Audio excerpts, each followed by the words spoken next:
ആ ഇതാണ് ticketing system. ഇവിടെ നിങ്ങൾ ബ്രാഞ്ചസ് കൊടുക്കുക. ഇവിടെ കംപ്ലൈൻറ്റ് എന്താണെന്നുണ്ടെങ്കിൽ അത് കൊടുക്കുക. എന്തെങ്കിലും അറ്റാച്ച്മെന്റ് ഉണ്ടെങ്കിൽ അതിനുള്ള ഓപ്ഷൻ ഉണ്ട്. ഇതിലൊരു അപ്ലോഡ് ചെയ്യാൻ ഓപ്ഷൻ കാണിക്കുന്നുണ്ട്. ഞാനത് നോക്കട്ടെ കേട്ടോ, നോക്കിയിട്ട് വിളിക്കാം.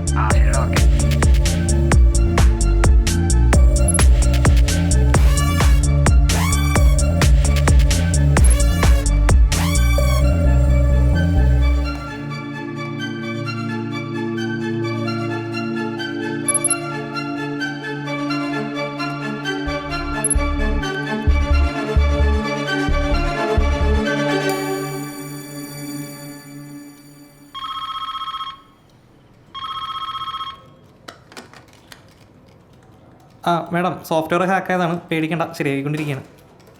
ഓക്കെ. ആ സാറേ, ഇല്ല സോഫ്റ്റ്വെയർ ഹാക്ക് ആയതാണ്, ബുദ്ധിമുട്ട് മനസ്സിലായി സാറേ, എത്രയും പെട്ടെന്ന് ശരിയാക്കാം. സർ, ചിൽസ് ബാക്കപ്പ് എടുത്തുകൊണ്ട് 2 മണിക്കൂറിനുള്ള ബ്രാഞ്ചസ്. 2 മണിക്കൂർ നിന്റെ വായിന്നൊന്ന് കേൾപ്പിക്കരുത്. നീ നിനക്ക് അറിയില്ല എൻ്റെ പഴയ സ്വഭാവം. ഇവിടെ നീ ഹാക്കിംഗ് ഉണ്ടായിരുന്നു പറഞ്ഞിട്ടല്ലേ ഈ കാശ് മുഴുവൻ മുടക്കിയിട്ട് താനീ പറഞ്ഞ സാധനം അവിടെ ഞാൻ വാങ്ങി വെച്ചത്. എന്നിട്ട് പിറ്റേന്ന് തന്നെ വന്ന് പറയുകയാണ് വീട്ടിൽ ഹാക്കിംഗ് ആയി, ഉള്ള ഡീറ്റെയിൽ എല്ലാം ഡിലീറ്റ് ആയി പോയെന്ന്. സാർ, ഇനി ഇങ്ങനെ സംഭവിക്കാതിരിക്കാനായിരുന്നു നമ്മൾ പബ്ലിക്കിൽ നിന്ന് മാറ്റി VPN ഒക്കെ ഇംപ്ലിമെന്റ് ചെയ്തത്.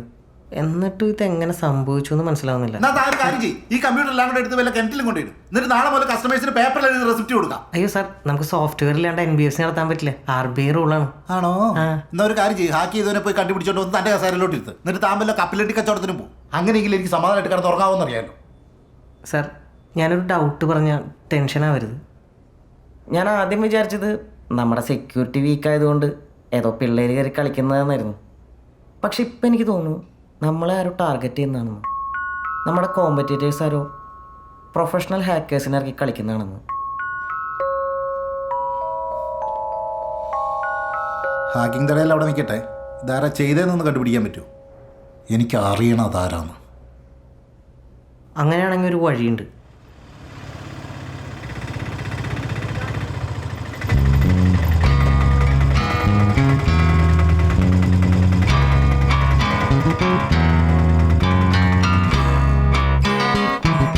ഹായ്, ചെയർമാൻ്റെ ക്യാബിൻ. ആ കാണുന്നത്. Excuse me. വാ വാ, ഇത് സിമി. Hello sir. സിമി ഇരിക്കുക. സിമി ഒരു എത്തിക്കൽ ഹാക്കറാണ്. ആ, എവിടെയാണ് സിമിൻ്റെ നാട്? എൻ്റെ സ്വന്തം സ്ഥലം ഇടുക്കിയാണ്. ഇപ്പോൾ ഇവിടെ ഹസ്ബൻഡിൻ്റെ വീട്ടിലാണ്, പെരുമ്പള്ളിശ്ശേരി. ആ, ഇപ്പോൾ വർക്ക് ചെയ്യുന്നൊന്നുമില്ലേ?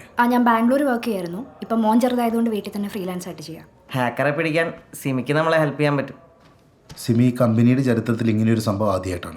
പോലീസ് അന്വേഷിക്കുന്നുണ്ട്, പക്ഷേ എനിക്കത് വലിയ വിശ്വാസമൊന്നുമില്ല. അത്രയ്ക്ക് പഠിച്ച കള്ളനാണ് അവൻ. ഞാൻ എന്തായാലും ഒന്ന് ട്രൈ ചെയ്യാം സർ. ട്രൈ ചെയ്താൽ പോരാ, നമുക്ക് സോർട്ട് ഔട്ട് ചെയ്യണം. എനിക്ക് ഇവിടുത്തെ സെർവർ ഒന്ന് കാണാൻ പറ്റുമോ? ഈ സെർവർ റൂം ഇവിടെ ആദ്യം ഉണ്ടായിരുന്നില്ല. ആദ്യത്തെ ഹാക്കിംഗ് കഴിഞ്ഞപ്പോൾ സെർവർ ഒന്ന് അപ്ഗ്രേഡ് ചെയ്തതാണ്. ആ,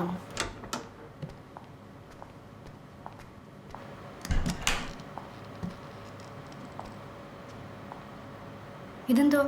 ഇത് എൻ്റർ തലാണ്. എൻ്റർ മാത്രം അടിക്കണമെങ്കിൽ ഇത് അടിച്ചാൽ മതി. ചെയർമാൻ്റെ മോളിൽ കണ്ടുപിടുത്താണ്. ഇതൊക്കെയാണ് ഇവിടുത്തെ അവസ്ഥ. കീബോർഡ് ഇല്ലേ? ആ, താങ്ക് യു.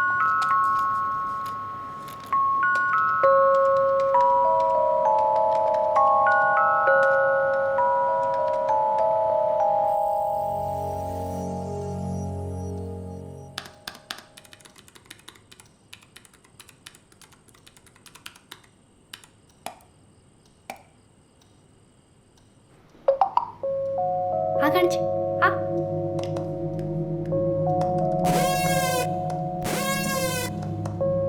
വിനോദ, ഒന്ന് മോനെ നോക്കിയോളൂ.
എടാ നീ പരിപാടി നിർത്തിക്കോട്ടാ, ഡേഞ്ചറാണ്.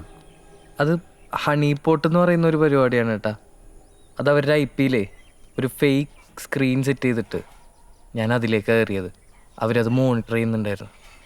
പേടിക്കാനൊന്നുമില്ല, ഓലപ്പാമ്പ് കാട്ടിയതാണ് അവന്മാർ. ഓലപ്പമാണെങ്കിലടാ അവർക്ക് കാതൽ എന്നുള്ള പേര് മനസ്സിലായത്. അതവർ VPN പ്രൊഫൈൽ നെയിം നോക്കി മനസ്സിലാക്കിയല്ലേ. എടാ നീ പയ്യനാണ്, നീ കളിക്കേണ്ടത് ഒരു കമ്പനിയോട് കേട്ടാ. അവർ വീട്ടിലേക്ക് അന്വേഷിച്ച് വരും. അതിനവർക്ക് എൻ്റെ ലൊക്കേഷൻ കിട്ടണം. അത് കിട്ടാതിരിക്കാനുള്ള വഴിയൊക്കെ എൻ്റെ കയ്യിലുണ്ട്. എന്തായാലും ഇപ്പം അവന്മാരൊന്ന് കുലുങ്ങിയിട്ടുണ്ട്. നിന്റെ കോൺഫിഡൻസ് കാണുമ്പോൾ എനിക്ക് പേടിയാണ്. ഇരിക്കെ. എന്തായി, അവൻ എഴുത്തുകാരനാണെന്ന് എന്തെങ്കിലും സൂചന കിട്ടിയോ? സാറേ, ഞാൻ അവൻ്റെ ലൊക്കേഷൻ ട്രേസ് ചെയ്യാൻ നോക്കി, പക്ഷെ കിട്ടിയില്ല. എന്തായാലും അവൻ ഇന്ത്യക്കുള്ളിൽ തന്നെയുള്ള ആളാണെന്ന് ഉറപ്പാണ്. മിക്കവാറും സൗത്ത് ഇന്ത്യൻ. കാരണം അവൻ ഈ ഹാക്ക് ചെയ്തിരിക്കുന്ന സമയത്ത് യൂസ് ചെയ്തിരിക്കുന്ന പേര് കാതലൻ എന്നാണ്. കാതലനോ? ചിരിച്ചിരിക്കടാ. എന്തായാലും നമ്മുടെ കോമ്പറ്റീറ്റേഴ്സ് കളിക്കുന്ന കളിയാണെന്ന് ഉറപ്പായി. ഇല്ല പ്രവീൺ, എനിക്ക് അങ്ങനെ തോന്നുന്നില്ല. കാരണം നമ്മുടെ കോമ്പറ്റീറ്റേഴ്സ് ആയിരുന്നെങ്കിൽ നമ്മൾ അറിയാൻ കൂടി ഇല്ല. അവരെപ്പോഴേ നമ്മുടെ ഡേറ്റ എടുത്തിട്ടുണ്ടാവും. ഇതിപ്പോൾ 2 തവണ ഹാക്ക് ചെയ്തപ്പോഴും നമ്മുടെ ഡേറ്റാബേസ് ഡിലീറ്റ് ചെയ്യാൻ മാത്രമേ ചെയ്തിട്ടുള്ളൂ. അപ്പോൾ അവന് നമ്മുടെ ഡേറ്റ വേണ്ട, നമ്മളെ ഡിസ്റ്റർബ് ചെയ്യുക എന്നുള്ളതാണ് അവൻ്റെ ലക്ഷ്യം. നമ്മളെ ഡിസ്റ്റർബ് ചെയ്യാൻ വേണ്ടി ഇത്രയും കഷ്ടപ്പെട്ടതിനാണ് ഹാക്ക് ചെയ്യുന്നത്. ആദ്യം ചിലപ്പോൾ അവൻ തമാശയ്ക്ക് ഹാക്ക് ചെയ്തതായിരിക്കും. പക്ഷെ പിന്നെ നമ്മൾ സെക്യൂരിറ്റി കൂട്ടിയപ്പോൾ അവന് ചിലപ്പോൾ വാശി കൂടി കാണും. ഇവിടെ ശ്രദ്ധിക്കേണ്ട കാര്യം എന്താണെന്ന് വെച്ചാൽ, നമ്മൾ ഇത്രയും കോൺഫിഡൻഷ്യൽ ആയിട്ട് ചെയ്ത ഈ സെക്യൂരിറ്റി സിസ്റ്റംസ് അവനെങ്ങനെ ആക്സസ് ചെയ്തു എന്നുള്ളതാണ്. അത് ആക്സസ് ചെയ്യാതെ എന്തായാലും ഹാക്ക് ചെയ്യാൻ പറ്റില്ലല്ലോ. അപ്പോൾ എൻ്റെ ഒരു സംശയം എന്താണെന്ന് വെച്ചാൽ, അവൻ നമ്മളറിയാതെ നമ്മുടെ ഓഫീസിൽ കയറിയിട്ടുണ്ടോ എന്നുള്ളതാണ്.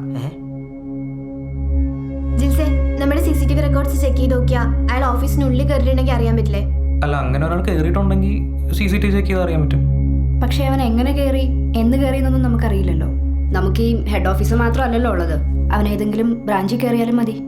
അത് മാത്രമല്ല, അവൻ ചിലപ്പോൾ നമുക്ക് സംശയം തോന്നാതിരിക്കാൻ നമ്മുടെ ഏതെങ്കിലും കസ്റ്റമർ ആയിട്ടോ ഇനി ഏതെങ്കിലും സർവീസ് പ്രൊവൈഡർ ആയിട്ടോ പറയാൻ പറ്റില്ല. ചിലപ്പോൾ ഏതെങ്കിലും സ്റ്റാഫിനെ അവൻ ഇൻഫ്ലുവൻസ് ചെയ്തിട്ടുണ്ടോയെന്ന്. നമ്മുടെ ഈ ബ്രാഞ്ചുകളിലെ സിസ്റ്റംസ് ഒക്കെ ആരാ സർവീസ് ചെയ്യുന്നത്? അല്ല, ആദ്യം അവർ അടുത്തുള്ള ആരെയും വിളിച്ച് സർവീസ് ചെയ്യില്ലായിരുന്നു. ഇപ്പൊ ഇങ്ങോട്ട് വിളിച്ചാൽ ഇവിടുന്ന് ആൾ വിടും. അതല്ലാതെ വേറൊരാളെ കമ്പ്യൂട്ടർ തൊടാൻ സാധ്യതയില്ല. ഓക്കെ, എന്തായാലും നമ്മുടെ CCTV ചെക്കിംഗ് ഒന്ന് സ്ട്രോങ് ആക്കണം. സൺഡേ 1 മണിക്കൂർ ജിൽസ് ഒന്ന് ചെക്ക് ചെയ്യട്ടെ. സാറേ, സൺഡേ എന്താ നിനക്ക് പറ്റില്ലേ? മതി, എനിക്ക് നിങ്ങളുടെ തിയറി ഒന്നും കേൾക്കണ്ട.